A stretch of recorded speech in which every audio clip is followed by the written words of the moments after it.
The Sea Devil by Arthur Gordon. It was late in September. The night was breathless. Summer's dead hands still lay heavy on the land. To the man's left were the tangled roots of a mangrove swamp. To his right, the open waters of the bay. He saw the net shoot forward, flare into an oval, and drop just where he wanted it. Then the sea exploded in his face. In a frenzy of spray, a great horned thing shot like a huge bat out of the water.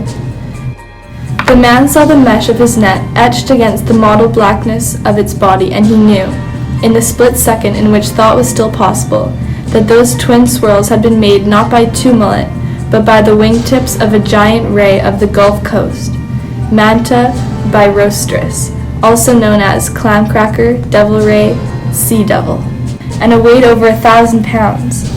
Up into the air it went, pearl-colored underbelly gleaming as it twisted in a frantic effort to dislodge the clinging thing that had fallen upon it. Up into the starlight, a monstrous survival from the dawn of time. The water was less than 4 feet deep. Sobbing and choking, the man struggled for a foothold on the slimy bottom. Sucking in great gulps of air, he fought to free himself from the rope, but the slip knot was jammed deep into his wrist. He might as well have tried to loosen a circle of steel.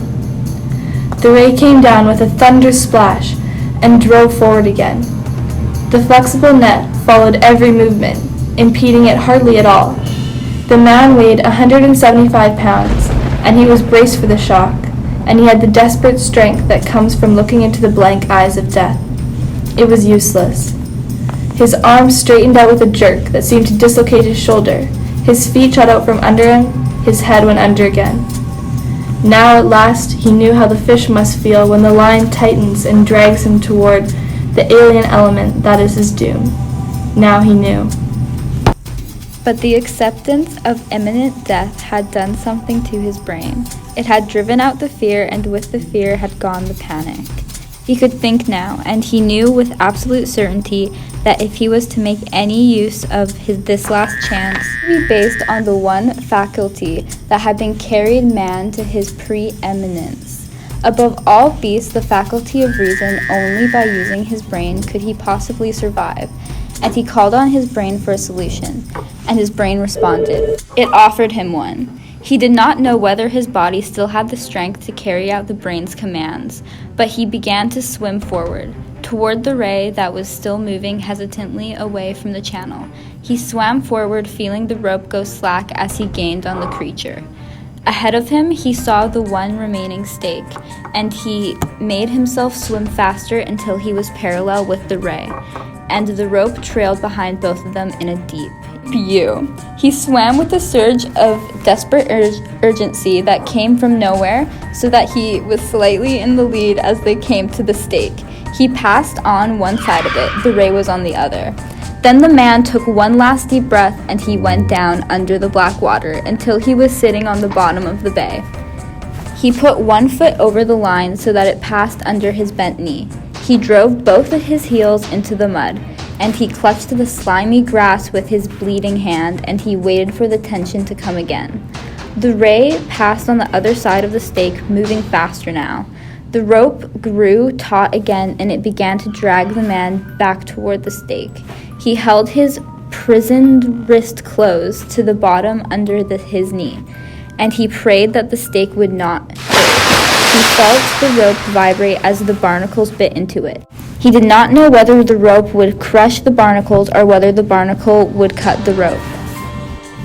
He felt himself sliding slowly, and then faster, and suddenly the ray made a great leap forward, and the rope burned around the base of the stake, and the man's foot hit it hard. He kicked himself backward with his remaining strength, and the rope parted, and he was free. He came slowly to the surface. 30 feet away, the sea devil made one tremendous leap and disappeared into the darkness. The man raised his wrist and looked at the frayed length of the rope dangling from it.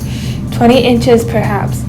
He lifted his other hand and felt the hot blood start instantly, but he didn't care. He put his hand on the stake above the barnacles and held onto the good, rough, honest wood. He heard a strange noise and realized that it was himself sobbing. High above there was a droning sound, and looking up he saw the nightly plane from New Orleans inbound from Tampa. Calm and serene it sailed, symbol of man's proud mastery over nature. Its lights winked red and green for a moment. Then it was gone.